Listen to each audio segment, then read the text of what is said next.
Abençoados com todas as sortes de bênçãos. Melhor noite. Que alegria, que prazer, que satisfação em estar com vocês mais esta segunda-feira. Uma noite perfeita, agradável, a ambiência totalmente favorável. Sentir e saber que nós fazemos parte da natureza divina, que nós fomos treinados por Deus. Pai Deó, fomos treinados, educados.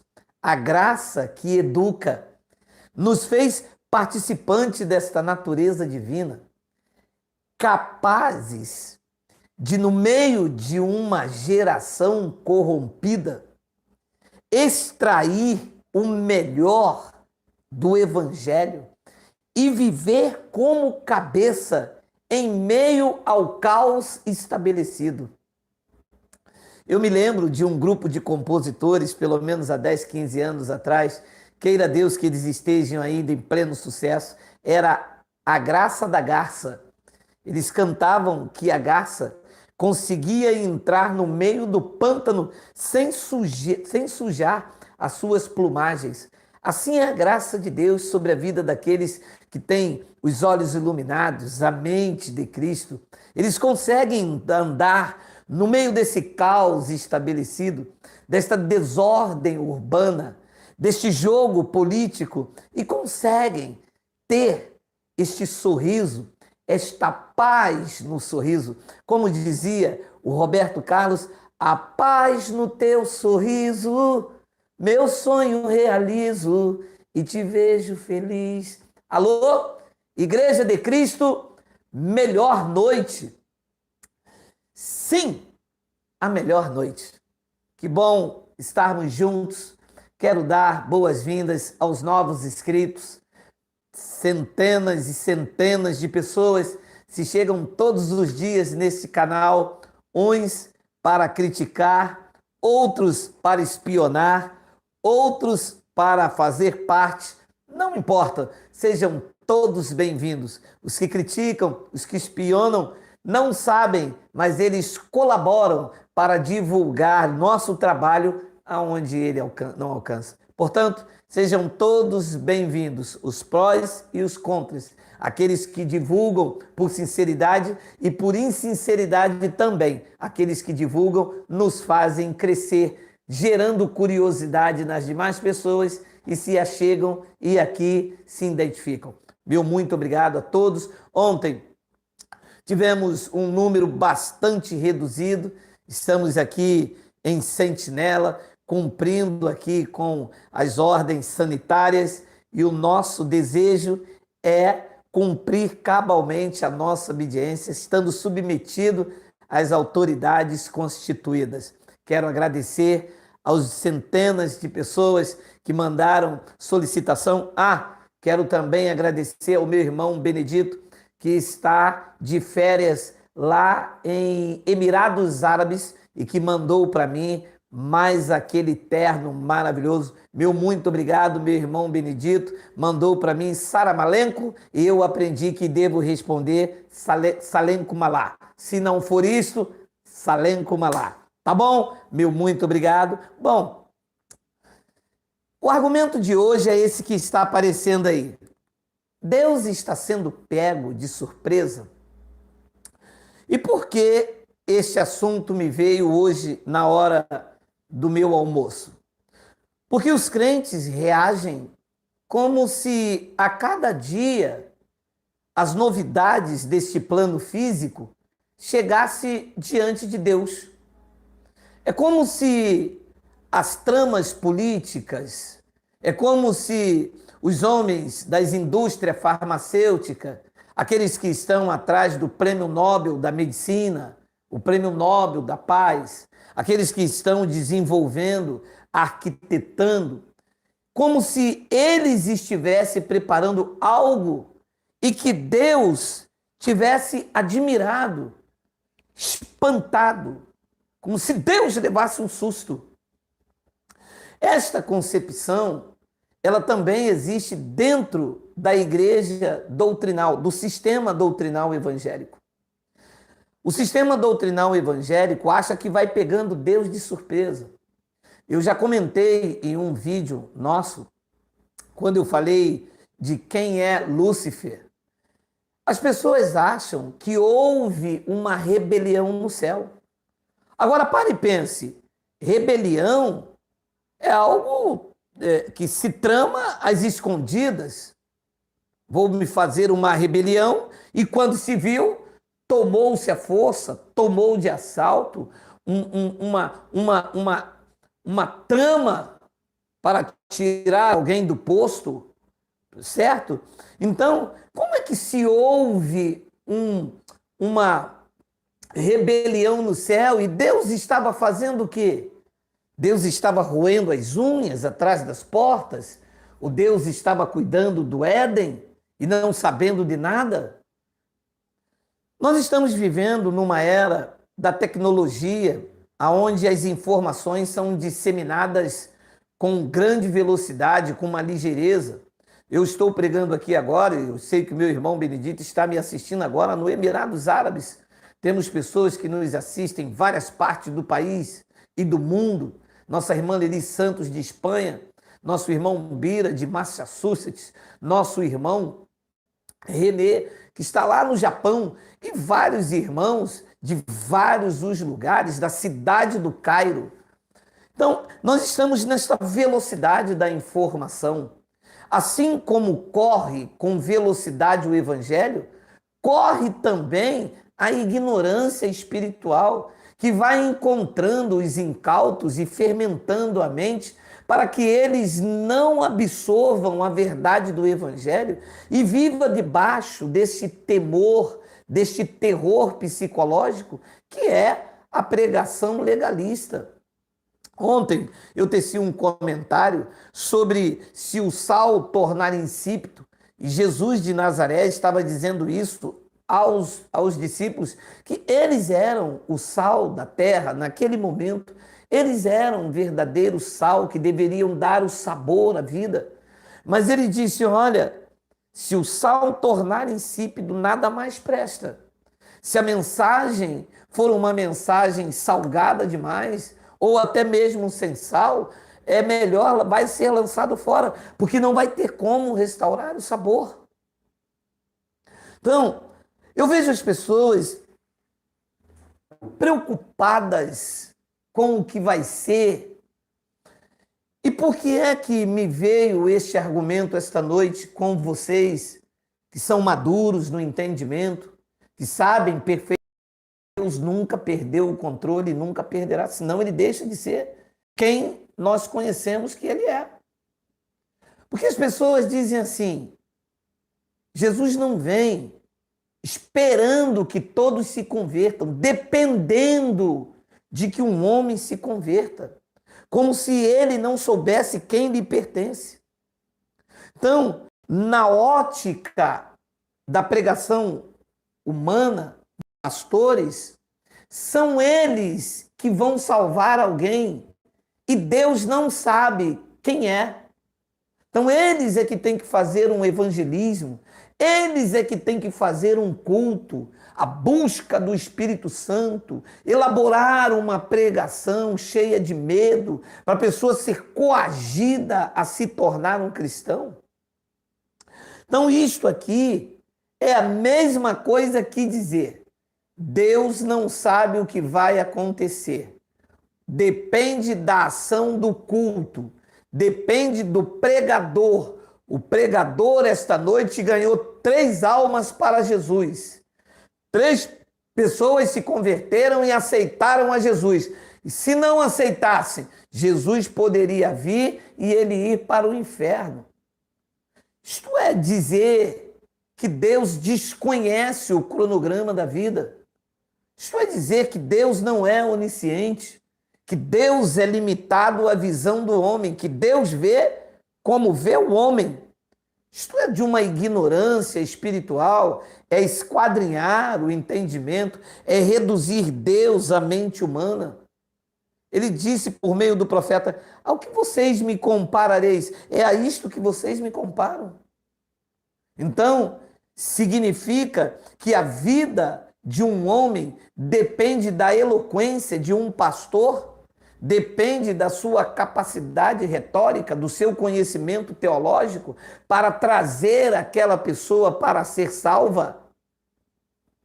Sim, porque segundo a ótica religiosa, uma pessoa só é salva se ela passar por dentro da igreja evangélica. Segundo a ótica de Cristo, os salvos sempre tiveram salvos, que a salvação eterna é dos filhos, dos espíritos. Os espíritos já vieram salvos.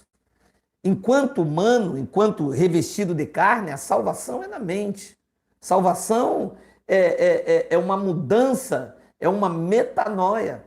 Segundo disse Paulo aos Hebreus, e depois eu volto aí nesse tema, só para que você entenda o que diz aqui esta frase, eu quero extrair um texto ali.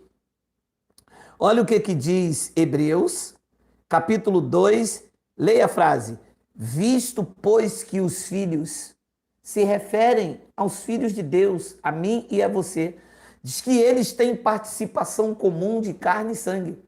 Então, os espíritos que já tiveram uma pré-existência com Deus, vieram a esta terra participar desta natureza humana.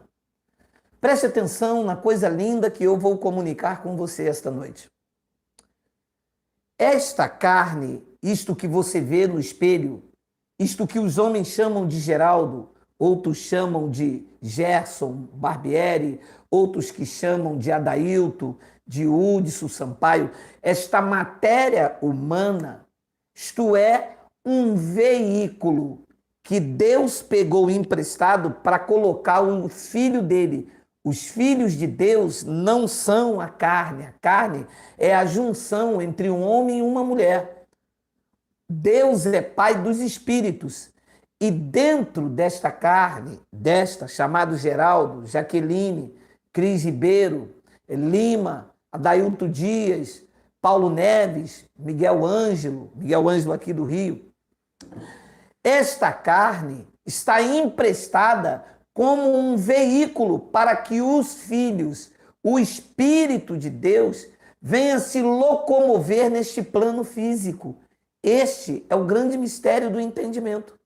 Quando Deus permitiu que os filhos, o Espírito, que já tiveram uma pré-existência com Deus, assim como ele dialogou com Jó, permitiu que você se revestisse de carne nesse tempo, assim como permitiu de Paulo nos seus dias, assim como permitiu de Davi na geração dele, assim como permitiu de Moisés. Deus já sabia de tudo. Deus sabe a hora que você vai dormir hoje, o momento exato que você vai fechar o olho. Ninguém vê, ninguém sabe, nem a pessoa que está ao seu lado. Não consegue cronometrar o time, os milésimos de segundo onde os seus olhos não sabem também dizer o momento em que você vai abrir. Deus sabe de tudo. Então, nada do que está acontecendo está pegando Deus de surpresa. Eu estou aqui, você está aí, agora a igreja está reunida, os irmãos lá na Bahia, está aí reunido com seus esposos, irmãos do testemunho. Para a nossa natureza humana, tudo que está acontecendo nesta live é uma surpresa para mim e para você. Mas quando Deus disse haja luz, tudo isso já estava na presciência. Tudo isto Deus já sabia. E é por isso que ele é Deus. Os judeus chamam de Yahweh. Tudo isso Yahweh já havia visto, pensado. Então nada foge do controle. Pode ser até uma surpresa, um espanto, mas Deus viu exatamente esta guerra biológica, esta crise sanitária, esta disputa política e permitiu que eu e você estivéssemos inseridos nisto tudo. Nós não somos obras do acaso. Aqui em Hebreus diz que os filhos, e ele se refere aos espíritos, os filhos têm participação comum, é comum os espíritos participar desta natureza humana. Isto aqui é um véu. Isto não é a minha identidade. Isto é a forma em que eu me relaciono neste plano físico. Repito, isto é um veículo emprestado ao Espírito de Deus que está dentro de mim, que é meu verdadeiro eu, para que eu venha me locomover. Assim como o meu carro é um veículo aonde esta matéria entra dentro para andar nas ruas da cidade. Como eu e você estamos num plano físico, o espírito precisava se locomover para cumprir um propósito do Pai do Espírito nessa dimensão terrena. Diz que com a mesma coisa aconteceu com Jesus. Já tendo o espírito pré-existente, ele diz, com a glória que tivesse contigo desde antes da fundação do mundo. Ele então também se materializou. O espírito recebeu aquele véu. Então, nós que temos a mente madura, a mente de Cristo, não podemos nos permitir que esta natureza humana governe o nosso espírito. Não podemos estar aqui em brigas, em debates, em briga política, em briga sanitária, em desespero, e tranca a porta, e faz isso, e faz aquilo, e guarda o dinheiro, e amarra, e prende, puxa, passa, índio quer apito, índio quer fumaça. Não! A nossa consciência é que nós vivemos neste plano físico, mas a nossa verdadeira identidade não pertence a isto aqui. Deus sabia que nós iríamos viver exatamente, e cumprindo-se o propósito de Deus, o Espírito retorna. Então, Deus não está sendo pego de surpresa, como agem os nossos irmãos que ainda estão no sistema religioso doutrinal. Como diz, não, porque se eu não falar para aquele irmão, ele morre e não recebe a salvação, e Deus vai cobrar de mim. Deus me livre. Não, eu vou no hospital. Eu vou orar para aquele irmão para que ele não morra. Ora, meu amado, você vai orar, você pode fazer o que você quiser. Mas a sua oração não manda em Deus. A sua oração não determina o que Deus já estabeleceu. Deus não obedece aos caprichos dos homens. Benevere? Benevere. Deus não cede a chantagens emocionais. Não é o pai que deve agradar o filho. Deus não existe para me agradar. Pelo contrário, eu existo porque o Pai dos Espíritos tem que ser honrado, tem que ser agradado. E sem esta fé, esta convicção, é impossível agradá-lo. Então, olha o que disse o profeta Isaías, capítulo 46, eu vou ler o versículo de número 9. Leia comigo, por favor, o que disse o profeta Isaías, pregando lá aos seus compatriotas. É uma frase milenar. Lembrai-vos das coisas passadas da antiguidade, que eu sou Deus e há mais dois além de mim. Não, isto é uma outra história, isto é uma outra conversa da carochinha, que inventaram Deus com três cabeças, Deus Pai, Deus Filho e Deus Espírito Santo. Não existe essa trindade, um Deus com três cabeças. Lá no livro de Apocalipse, escrevendo as 7 igrejas da Ásia, diz que ele, João, teve uma visão, olhou e viu um trono e alguém sentado nele. Ele não viu 3, ele viu um trono. Isto é uma visão que João teve na ilha de Patmos, quando foi escrever as 7 igrejas da Ásia e não as 7 milhões de igrejas no Brasil. Então, lembrai-vos das coisas passadas da antiguidade, que eu sou Deus e Yahweh, como dizia os judeus, e que eu sou Deus e não há outro. Eu sou Deus e não há outro semelhante a mim. Não há ninguém igual a Yahweh. Não há. Não tem outro. Não há Deus Pai, Deus Filho, Deus Espírito Santo. Não há. Foram manifestações de um único Deus. E que hoje a manifestação, e eu tenho dito isso, tenho um vídeo pregando sobre isso, e a manifestação de Yahushua também se encerrou. Esta briga entre Yahushua e Erro, não existe mais Jesus, não existe mais Yahushua, Jesus. Esta manifestação se encerrou na vinda, na parousia, ou na parousia, né? Eu falo assim, na parousia se encerrou. Paulo disse, e então ele entregará o reino a Deus, quando colocar todos os inimigos debaixo dos seus pés. Ora, disse Paulo à igreja de Corinto, o último inimigo a ser vencido era a morte. Os crentes pegam como morte biológica, mas era a morte adiana. Então estas manifestações se acabaram. Não existe três deuses.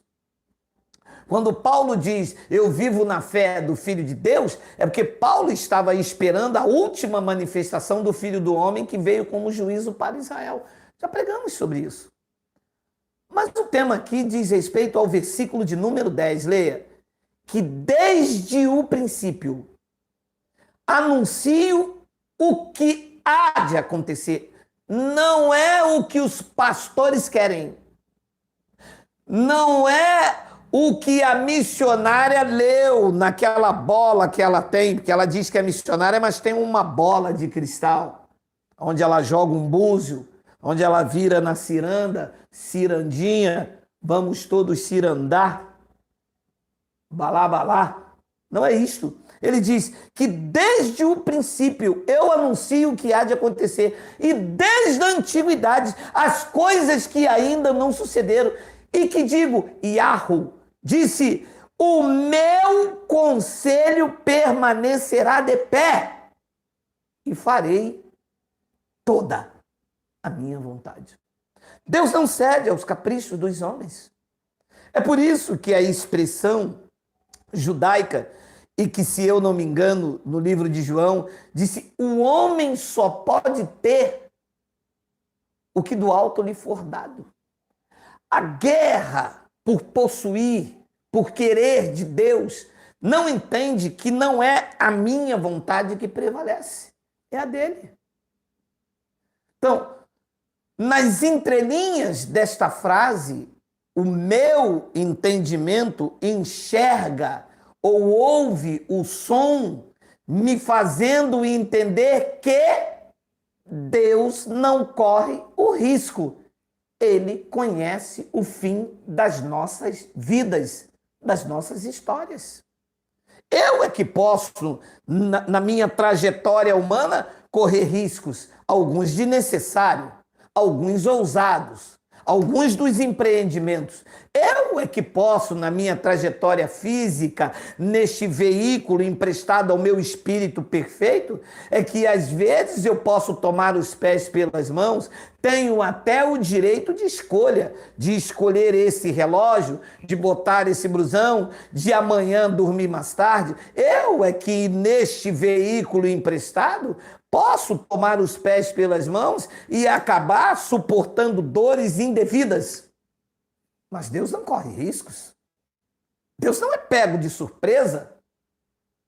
Deus está no controle. Isso é uma frase que todo mundo fala, mas muito pouco vivida. As pessoas se desesperam, as pessoas têm medo da vida, as pessoas não entendem perfeitamente que o vírus só mata quem Deus bateu o martelo.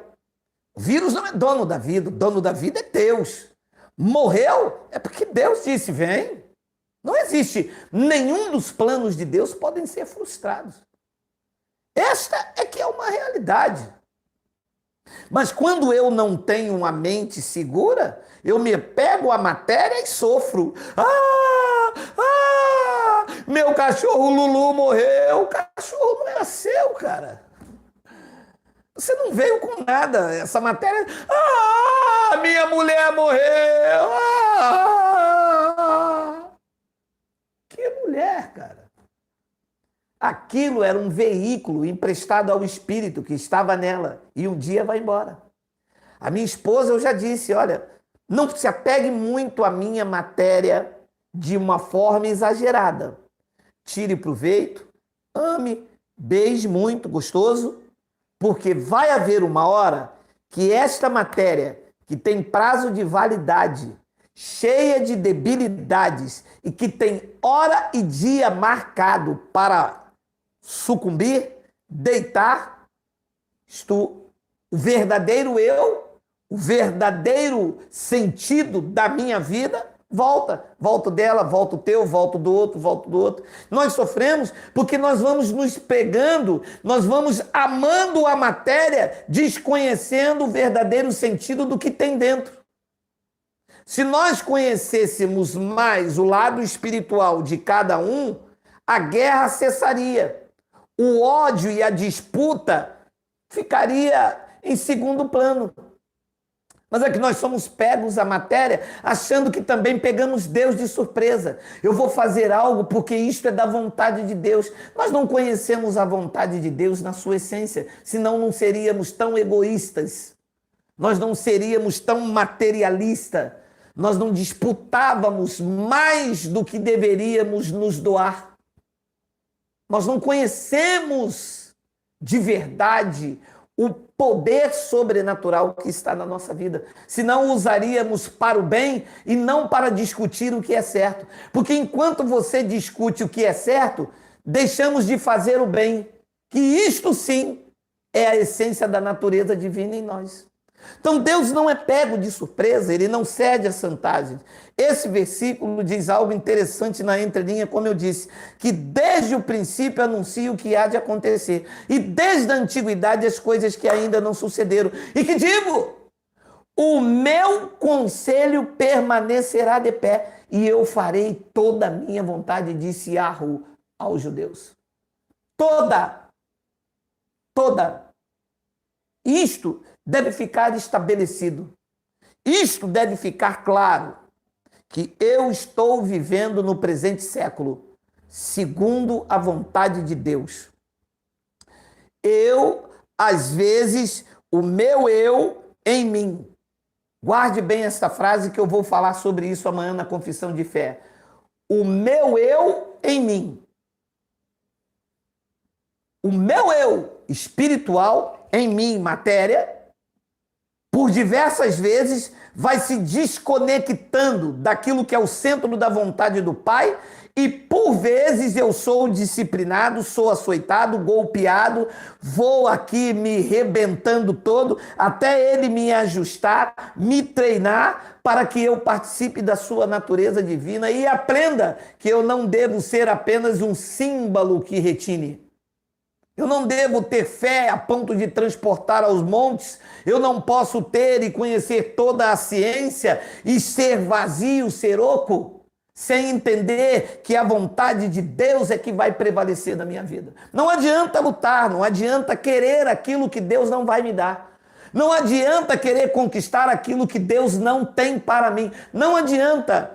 É enfado e cansaço. Vou até conquistar e ter, mas vai me trazer dores. Vai até conseguir 50 milhões de euros na Mega Sena, mas vai sofrer, vai roler, vão roubar, vai brigar. Sabe por quê? Porque tudo isto é enfado, tudo isto é correr atrás do vento.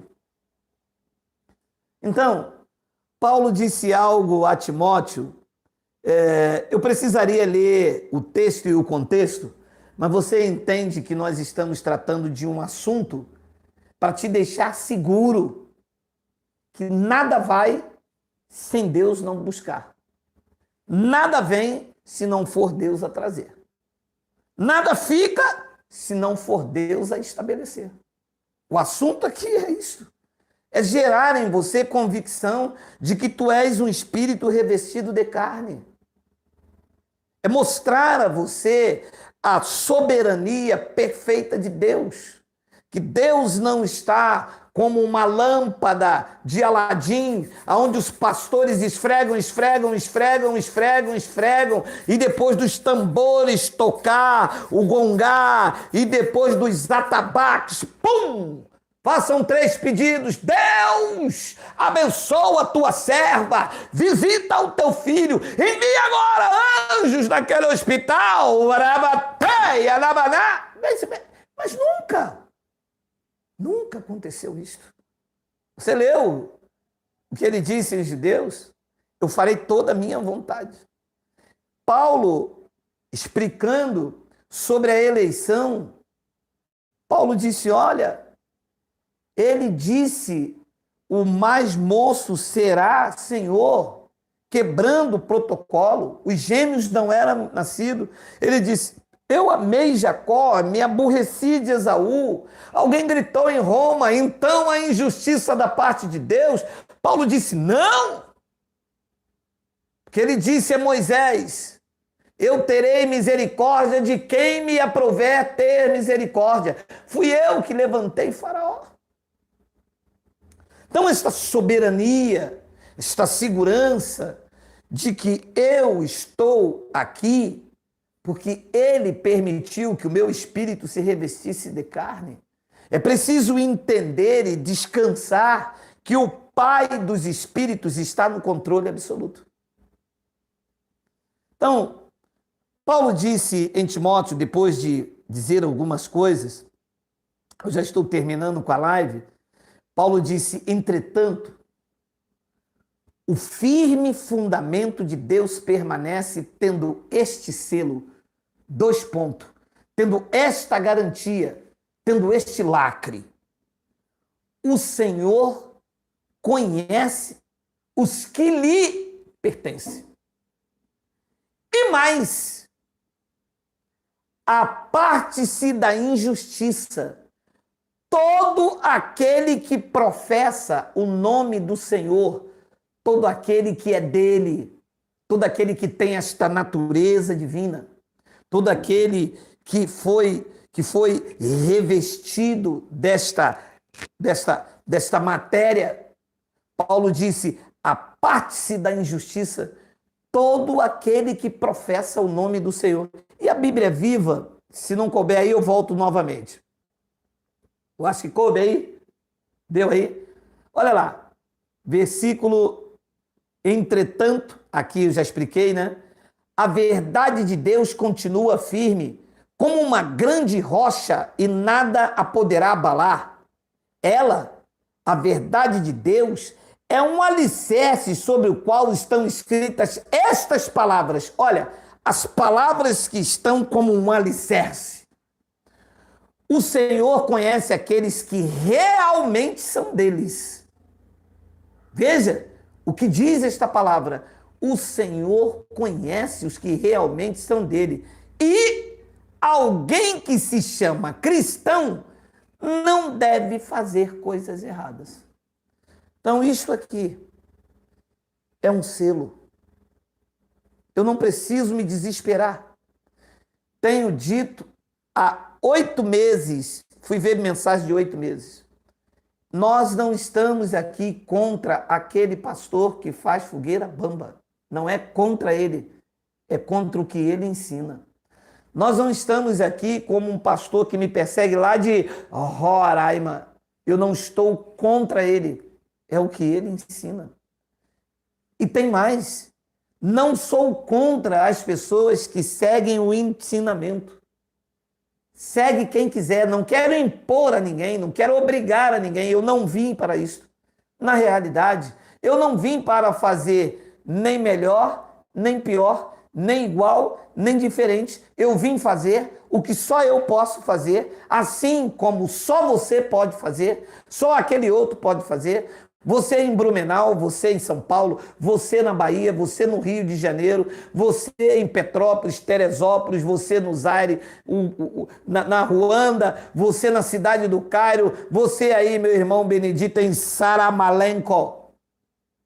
Nós não viemos aqui para disputar uma carnalidade, porque isto é um atraso de vida. Nós viemos aqui para entender o plano perfeito. E nesta perfeição deste plano pensado, segundo o beneplácito da sua vontade, quando ele se recolheu com ele mesmo e traçou todo um plano de geração em geração, chegou na minha, assim como chegou da de Paulo, de Davi, como passou por eles, chegou na minha e na minha geração. Eu estou aqui me dirigindo aos espíritos aperfeiçoados, os espíritos dos justos aperfeiçoados, fazendo vocês entenderem que nada pega Deus de surpresa, que tudo que está acontecendo aí, Deus já sabe, Deus já sabia, Deus sabe até a hora que você vai partir deste plano físico, Deus já conhece até o teu bisneto, Deus conhece tudo e a todos. E ele conhece os que realmente são deles. E mais, alguém que se chama cristão, nesta versão diz, não deve fazer coisas erradas. Apite, vou ficando por aqui, desejando que você repouse sobre a segurança que há em Deus, que você desfrute da tua posição e que você tenha uma noite extraordinariamente maravilhosa. Amanhã, às 5h20, eu tenho um argumento maravilhoso. Eu tenho algo para desfrutar, repartir com você. Assim é, melhor noite. E meu nome é Geraldo Moraes.